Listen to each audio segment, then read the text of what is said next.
You're watching Service Electric 2 Sports, presented in high definition. We're serving up some EPC volleyball. Find out which girls squad is leading the pack. Plus, the Greyhounds host the Mules in a local college rivalry on the turf. And it's finally October. We've got some scary sweet treats just for you. It's all coming up on Sports Scene.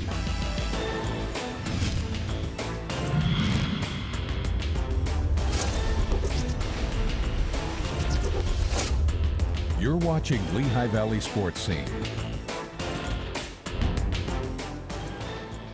Welcome to Lehigh Valley Sports Scene. Thank you so much for joining us. I'm Courtney Dupont alongside Gwen Begley. Got a lot going on today. Some field hockey coming on later in the show, but right now we're going to start with some volleyball. Right, Gwen? Well, actually, right now I'm going to wish Courtney Dupont here a very happy birthday. It is her birthday. We are celebrating all night long, but now we're going to talk some volleyball. Just wanted to give a little shout out there. The Liberty Girls volleyball team started their season going 8-0. They hit a little bit of a snag against Bethlehem rival Freedom. Now they're met with another Bethlehem rival in Bethlehem Catholic. The Golden Hawks, they've been tearing it up in the EPC. 6 straight wins now, looking for their 7th. With more highlights, here's Cassie Schmidt. Bethlehem Catholic has been making a name for themselves this season. The Golden Hawks in the midst of a 6-game winning streak and all against EPC opponents.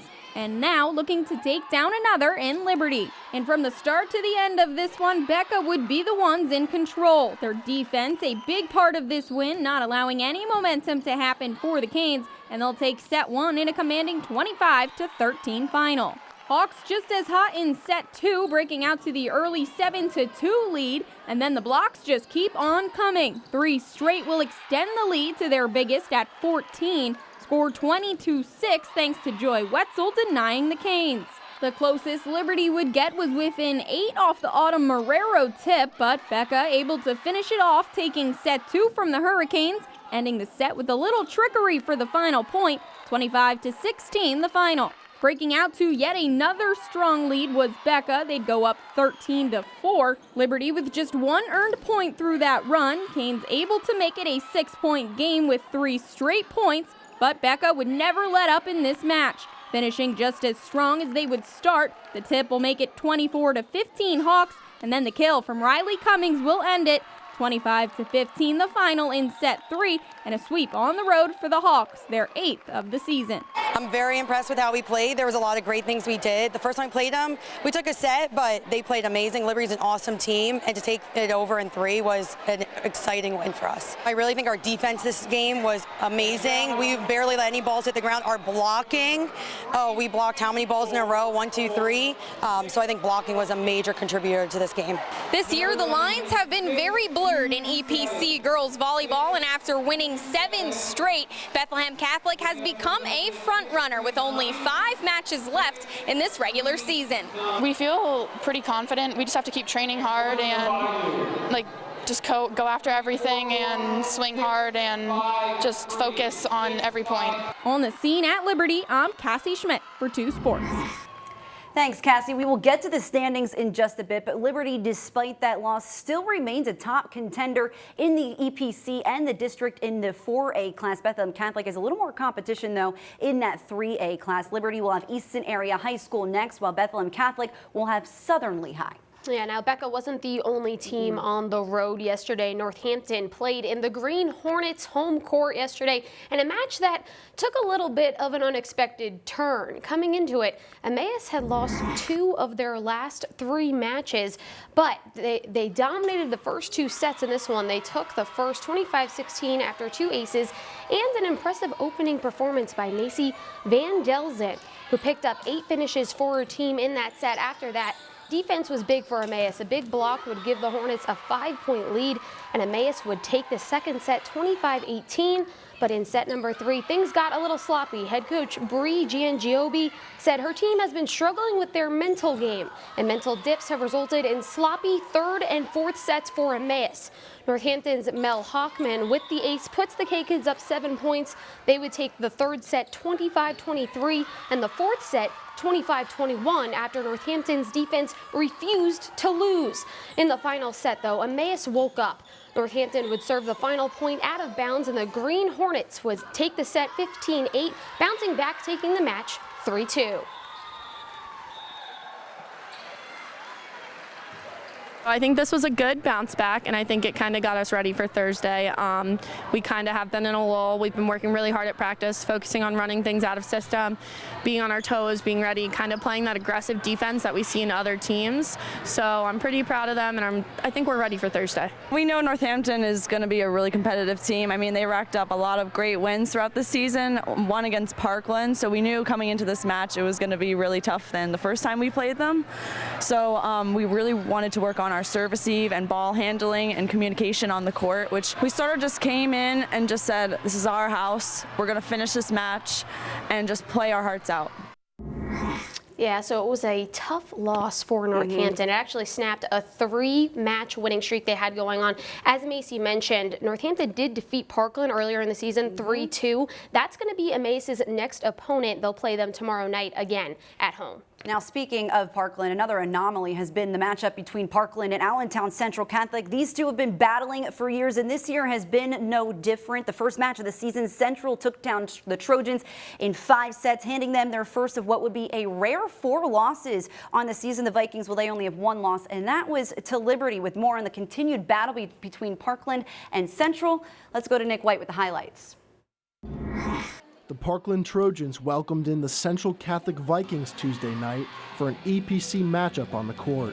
Right out of the gate, the Trojans were strong in set 1, as Lauren Che's kill would mark a 10-3 start to the set. Parkland did not take their foot off the gas, as Che again found open court, capping off a 15-8 run to claim a 25-11 victory in set 1. The Vikings made set 2 more interesting, as they would actually lead 7-4 early thanks to a successful spike from Monica Vargo.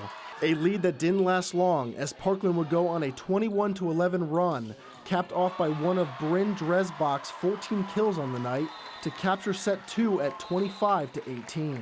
After trailing early in set 3, the Vikings battled back to a 21-22 score following a Maggie McGuire kill. Parkland then broke away and sealed a 25-22 win in set 3 on Amber Resendez's 13th kill of the night, which handed the Trojans a 3-0 sweep over the Vikings. Coming into this game, we really just wanted to play together as a collective unit, and in practice, we've really been focusing on getting our serves in play and serving different seams.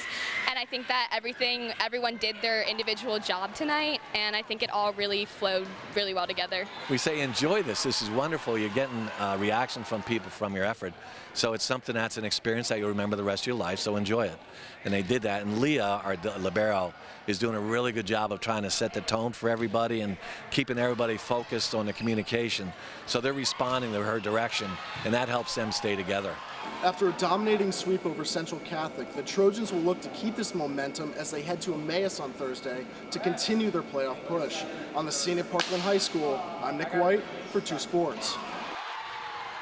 So now we take a look at the current standings in the EPC, which are completely untelling as to how this league will probably pan out when it actually comes to playoffs. Now, these are just off records, not points. That's a whole different ballgame. But we have 5 teams that are 10-2. At the top is Freedom. I can't remember the last time that they were at the top. They're 11-2. Best record in the EPC right now. 5 matches left to play in their 5 final matches. Biggest ones will be against Becca on the 7th, and then a rematch with Liberty to close out the regular season on the 10th. Then it's Allentown Central Catholic. Their only 2 losses were to Liberty, a 3-set sweep. That one we just talked about. Parkland also a 3-set sweep. They have 4 matches left. Now on to Bethlehem Catholic, another dark horse in this EPC field. The Golden Hawks just pulled off the sweep of Liberty and improved to 10-2. Those 2 losses to Central and Liberty, both in the beginning of the season. 5 matches left for them, top of competition. Southern Lehigh, they played them tonight. Spartans are 9-1 so far. Then Freedom, that match will come on the 7th. Liberty also 10-2. That loss last night, just their 2nd of this season. The other was to Freedom, so having a bit of trouble with those fellow Bethlehem teams. Just 4 matches left for them. Emmaus, they're 10-4. They're lost to only 2 EPC opponents in Parkland and Central Catholic. Their other 2 were to Southern Lehigh and Bishop Shanahan. 4 left on the bill, and it's a tough schedule for them. Probably the toughest stretch. They've got Parkland next tomorrow, then Nazareth, and then close out the season with Central Catholic. Hornets just beat Northampton, who are 9-5. They put up some big wins over for Parkland and Nazareth this season so far. Of their next 4, they've got 3 tough ones in Parkland, again Central, then Nazareth. Now on to the final 2, the 2 that have not clinched a district playoff berth yet. Surprising to see Parkland at this end of the standings. They're 8-4. I expect them to make playoffs, and it'll be tough with Emmaus and Northampton and Nazareth coming up, though. And finally, we'll touch on the defending EPC champs in the Nazareth Blue Eagles, who are 8-5. The Blue Eagles also hoping to clinch a district playoff spot with the most amount of matches left on their regular season, with 6. All tough with Central on Thursday. So usually I know who is going to be in the top of the EPC towards this end of the season in EPC volleyball. This year, I have absolutely no clue. Now, you may be looking at Parkland there at the bottom there, but somehow they always end up back at the top. So I would expect them to see them surging up there in playoffs. Yeah, absolutely. Gwen Begley, the volleyball queen, ladies and gentlemen. We have to take a short break, but when we come back, the local rivalry between Muhlenberg and Moravian is alive and well. Field hockey highlights are next.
We welcome you back to Lehigh Valley Sports Scene. I'm going to shut up about volleyball. Now we're going to move outside for some field hockey. Local rivals Moravian and Muhlenberg squaring off last night. Yeah, it's no surprise that this rivalry game was intense, but there was one clear winner. Our Sean Fritz was there. He's got more in the matchup.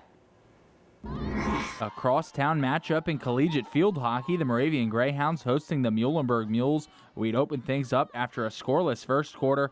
Early in the second frame, the Mules with a quality scoring chance. Marley Siegel cutting through the Hounds' defense. She throws one at the cage and finds Kristen Oberg, who's there to slam it home. 1-0 Mules, but that's not all. Just 1 minute later, Alexandra again beats Moravian's Ashley Koonsman. 2-0 Mules, but less than 5 minutes remaining in the second. Muhlenberg would open this one up. Megan Weber throws one to the cage mouth. Gann sends one at Koonsman, a loose ball in front. Finally, the Mules are able to jam it home. Gann would get credit for the goal. It's her second of the game and fourth of the season. All Muhlenberg after 30 minutes, and they'd put the finishing touches on this one. Late in the fourth quarter, a beautiful pass from Siegel, who finds Rachel Richards, who backhands one to the back of the cage. Muhlenberg cruises to their third straight victory, a 4-0 win over Moravian. We've been working really hard on our inside the 25 play, so I think we did a great job with that tonight. We're forcing a lot of corners. It was a really nice shutout win for us. One of our goals going into this game was that we wanted to score more on transition goals. Most of our goals previously were on corners, so 3 of our 4 goals tonight were on transition goals, so that was pretty great. It was a pretty convincing win for the Mules here on Tuesday night. It marks their 6th straight victory over Moravian and their 7th overall here in 2019. I think we just got to stay pumped up and just remember, like, play Berg hockey is something that our coach always says, so just connect with each other. We are a small team, we're very close-knit, so just connecting with each other and playing Berg hockey, I think we should continue that for the next few games. We needed this win tonight. It's a great crosstown rival, like you said. It's a point for us for the Maddie Cup, which is nice. We have Montclair on Friday, which is a huge game for us. They're nationally ranked right now, so we need to get a win on Friday night and just keep it rolling in the conference. On the scene for Moravian College, Sean Fritz for 2 Sports. Well, thank you, Sean. Now the Mules are 7-2 so far in the season. They've only lost one game on the road, so they've been doing pretty well on the road. Now on Friday night, they will take their talents over to my side of the river. They're going to be in New Jersey, taking on Montclair State in Montclair, New Jersey. So we'll see how they do there. New Jersey girls. All right, now we're going to move on to tennis. The EPC Tennis Championships were held just last week. Parkland sweeping all but one match in singles and doubles. They head into District 3A class a clear favorite. That would remain true. With more on District 11 semifinal action, let's go to Tom Mykrantz. Parkland hosted the District 11 tennis quarterfinals and semifinals held Tuesday afternoon. Starting with 2A action, third seed Julia Hernandez of Saucon Valley faced number 7 Miranda Gibson of Moravian Academy. Hernandez won the Colonial League #1 singles title last Friday. Gibson here gets the net winner.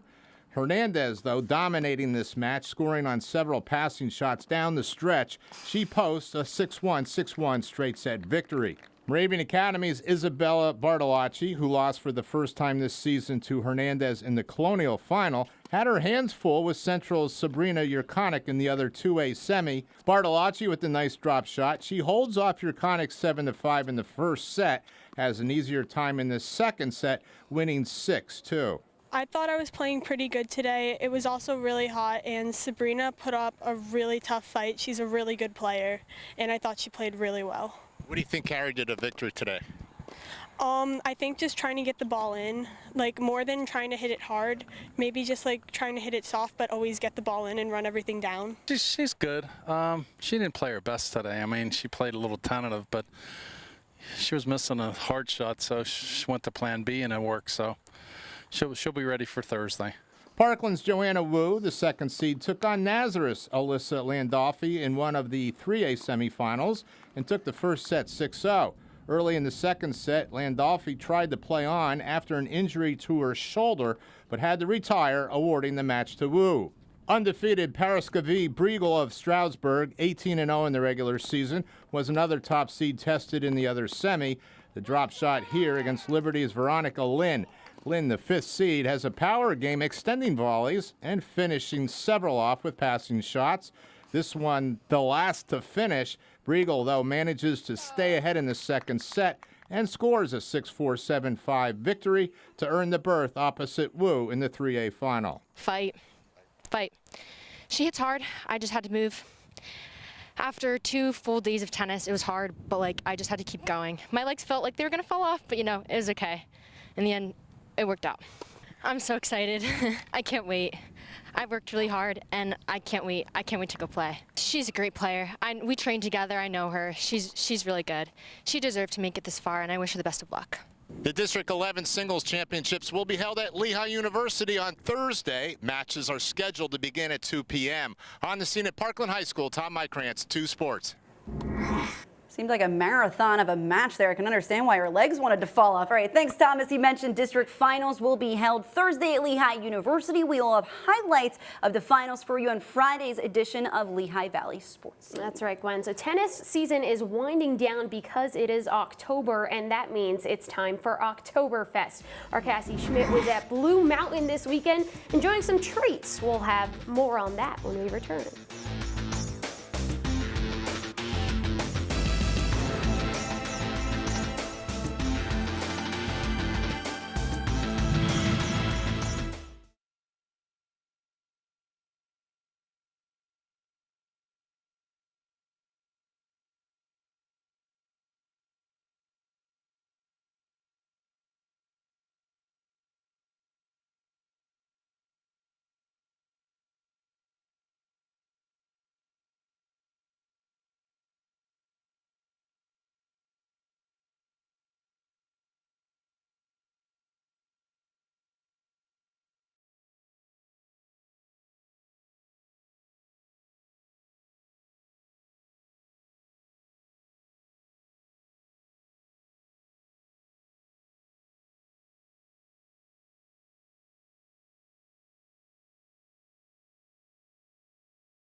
Welcome back to Sports Scene. It is officially October. It's the best month. It's my favorite month. It's filled with some tricks, but also a lot of treats. Yeah, the leaves are starting to fall. Hopefully the weather will get a little bit cooler. I know it's like in the 90s today, but I heard it's supposed to drop after this. It's feeling like late July right now. Hopefully more fall weather to come, but fall means there's also plenty of events all around the Lehigh Valley, and that includes at Blue Mountain. With more, here's Cassie Schmidt.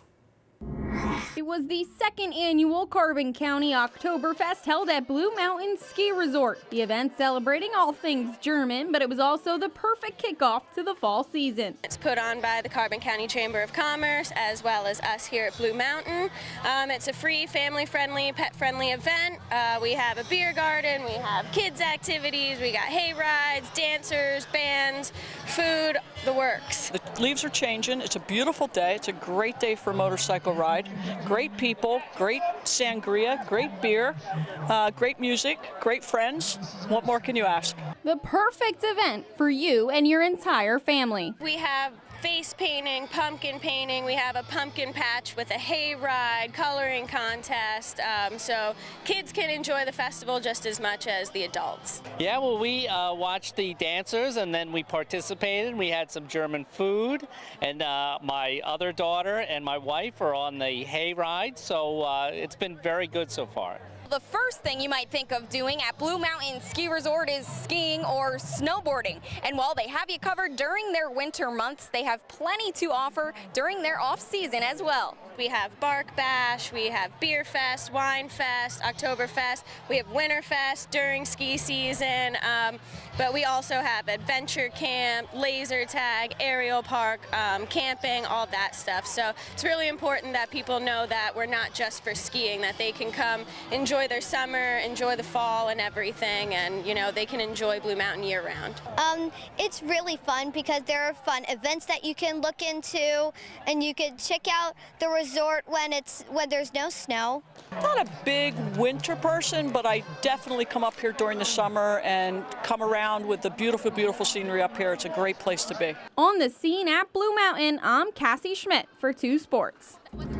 Why do I feel like that's not the first time that Cassie has done that? All right, one more fun event held at Blue Mountain before the ski season begins, and that's the Monster Ball Bash. Coming up on October 19th, a little slopeside Halloween party, their 6th annual. It's free, so go get your costume ready for that. Speaking of costumes, Halloween is my favorite holiday. I decorated my house all the way in the beginning of September. I've been thinking about my costume for months and months now. Speaking of costumes, I know Halloween's a little bit away, but what was your favorite costume that you ever wore, Courtney? I was always big in college on the superhero costumes. I was Catwoman, I was Wonder Woman, I was the Flash, which is funny because I'm not fast. But I did love my Wonder Woman costume. How about you? What was your favorite?